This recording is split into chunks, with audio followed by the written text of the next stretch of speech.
नमस्ते, मैं बीना किचन से बोल रही हूँ। आप सभी लोगों को हार्दिक स्वागत। उम्मीद करती हूँ आप अच्छे होंगे, सुरक्षित होंगे। हमेशा की तरह कमेंट बॉक्स में हर हर महादेव जरूर लिखिए। आज बात करते हैं कि हमें सुहाग की बढ़ोतरी के लिए विशेष दिनों में विशेष काम क्या करना चाहिए और हमें किस दिन सुहाग अपनी सजना संवरना चाहिए, किस दिन पैरों में रंग लगाना चाहिए और किस दिन नहीं लगाना चाहिए।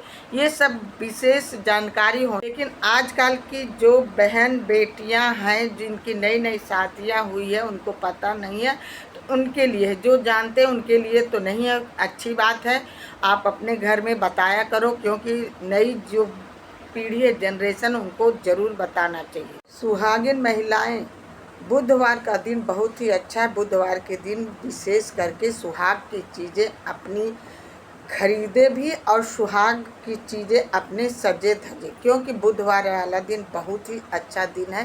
क्योंकि पहले के बड़ों बूढ़ों ने बताया ही है, क्योंकि पहले जो समय था उनके पास टाइम होती थी, वो सज धजती थी, अपने लिए समय निकालती थी। लेकिन आज के समय में किसी के पास टाइम नहीं है, तो इसलिए विशेष दिनों में हमें सुहाग की बढ़ोतरी के लिए हमें सजना धजना ज़रूरी होता है। सुहाग की चीज़ें और सुहाग की चीज़ें दान भी करनी ज़रूरी होती है। ये ना कि हमें बिल्कुल काम में व्यस्त हो जाए। घर में परिस्थिति आ जाती है कि हमें उस समय में हमें सजना धजना नहीं होता। वो कौन सी ऐसी परिस्थिति है और कौन सा समय वैसा, जैसे पीरियड के समय में हमें पहले के लोग भोजन भी नहीं बनाने देते थे। 5-6 दिन, एक हफ्ते के लिए हमें एकदम बिल्कुल छुट्टी दे देते थे कि आप अच्छी तरह कमरे में रहो। तो उस टाइम कोई बाहर नहीं जाता था, उनके पास खूब समय थे, चाहे जैसे घर में रह लेते थे, लेकिन उनको कोई दिक्कत नहीं। आज के समय में किसी के पास ऐसा टाइम नहीं है कि आज पीरियड के समय में भी आपको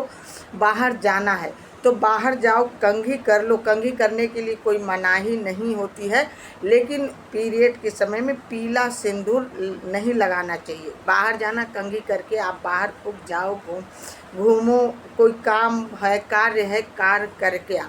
लेकिन उस पीरियड के दौरान हमें सुहाग की चीज़ें, वो पीले सिंदूर बिल्कुल नहीं लगाना चाहिए। जैसे मालूम तो वैसे सबको है, लेकिन आजकल की जो बहन बेटी हैं, जैसे पढ़ी लिखी है, उनको टाइम ही नहीं मिला। अब फिर उनके पास इतना टाइम नहीं था कोई बताने वाला, तो उनके लिए है ये वीडियो इतना यूज़फुल है, ज़रूर देखिए।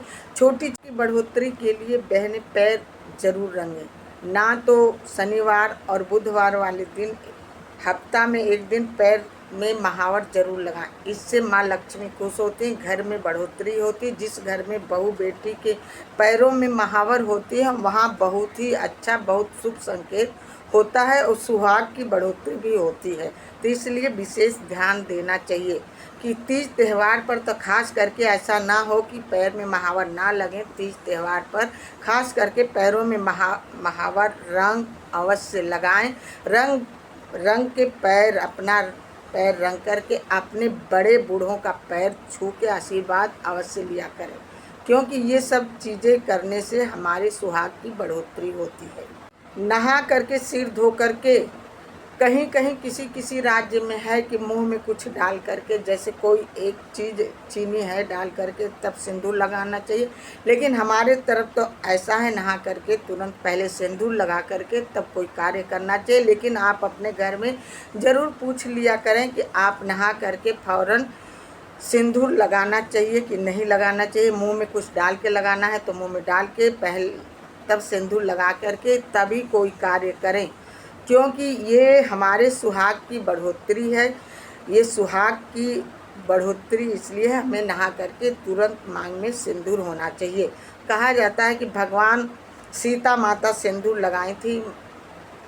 हनुमान जी ने पूछा माँ जानकी से, सीता माता से, कि माँ ये सिंदूर क्यों लगाती हो। ये तो कथा सबको ही पता है, लेकिन फिर भी थोड़ी सी बता देती हूँ कि हनुमान जी पूछे सीता माता से, आप ये सिंदूर क्यों लगाती हो। तो उन्होंने बोला भगवान राम को ये सिंदूर अत्यधिक प्रिय है, ये उनकी अर्दवाई बढ़ाती है भगवान श्री राम का, इसलिए मैं ये सिंदूर लगाती हूँ।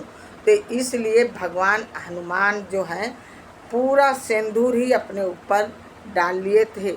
वो भी एकदम पीले कलर के हो गए थे पीले सिंदूर से। तो इसलिए सिंदूर पीला बहुत ही पवित्र इसको माना जाता है।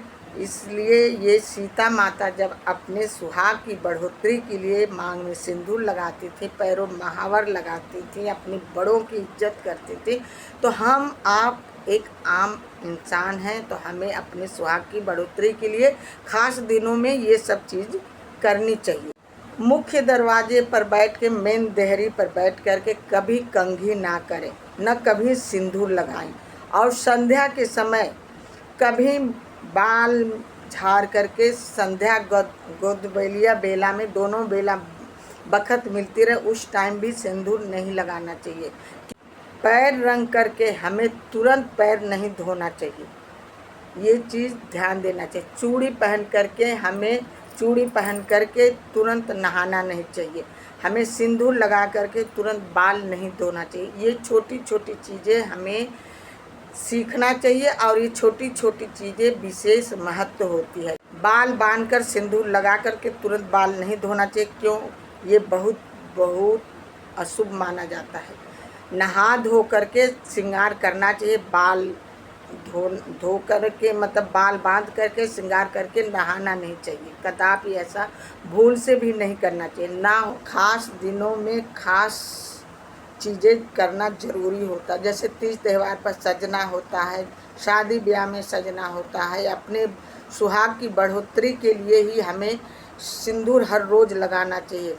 हर रोज़ सिंदूर लगाने से अपने पति की दीर्घ आयु लंबी होती है। तो इसलिए हमें सुहाग के चीज़ में सिंदूर, बिंदी, जो बहनें थोड़ी बहुत मेकअप करती हैं, सजती हैं, वो भी लगाना चाहिए। सावन के महीना में हरी हरी चूड़ियाँ जरूर पहननी चाहिए, ये बहुत शुभ माना जाता है।